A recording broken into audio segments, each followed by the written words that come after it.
जंगल मोर पहचान हो। कतेक सुंदर हेरे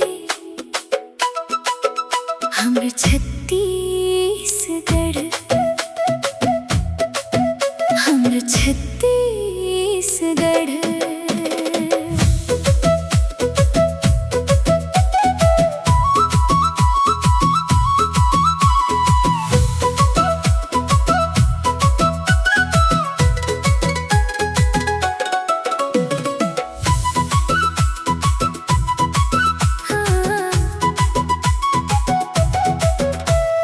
हरियर हम धरती, हरियर हरियर डार है, हरियर हरियर पात, नदियाँ नरवा बहत है। सुघर हमर घाट, डूंगरी पहाड़ सजे, बादर ओढ़े चादर, महुआ के गंध बिखरे, महके हमर आंगन। जंगल हमर धन है, माटी हमर मान, धरती दाई के कोरामा, बस थे हमर प्राण। सादा मन मीठी बोली, सुख शांति के गाँव, हमर छत्तीसगढ़ माँ बस थे मोर ठाव। हमर छत्तीसगढ़, ओहो मोर छत्तीसगढ़।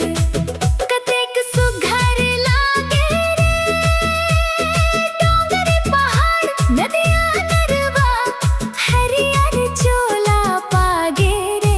हम आदिवासी हमर पहचान, माटी संग हम जिंदगी, जंगल नदी औ धरती दाई, एही हमरा असली खुशी।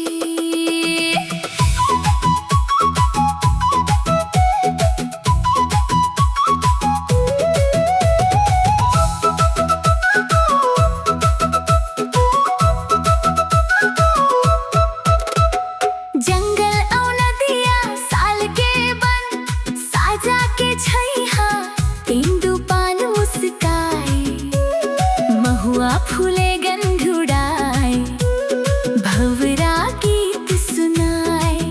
नरवा गरवा बहत चले, नदियाँ गावत जाए, झरना के वो मीठ सुरमा, मनवा झूमत जाए।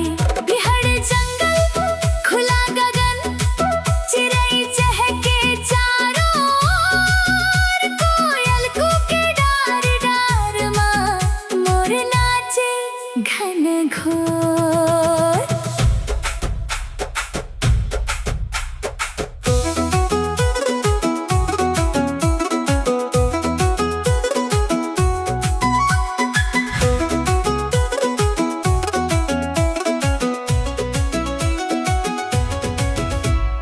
आदिवासी पहचान, हम आदिवासी, हम जंगल के संतान, माटी दाई हमर ममता, जंगल हमर मान। मान दरवाजे गाँव गाँव, गूंजे लोक सुर ताल, नाचा गाना हंसी खुशी, हमर जीवन के हाल।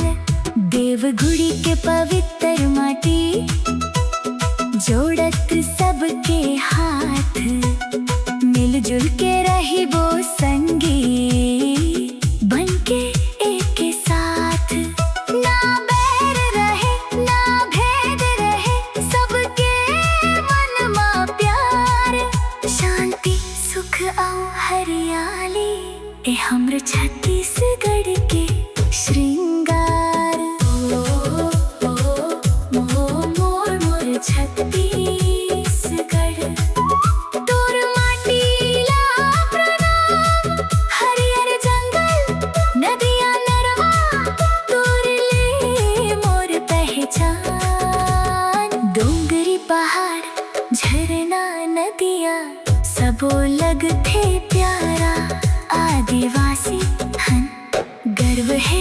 हमने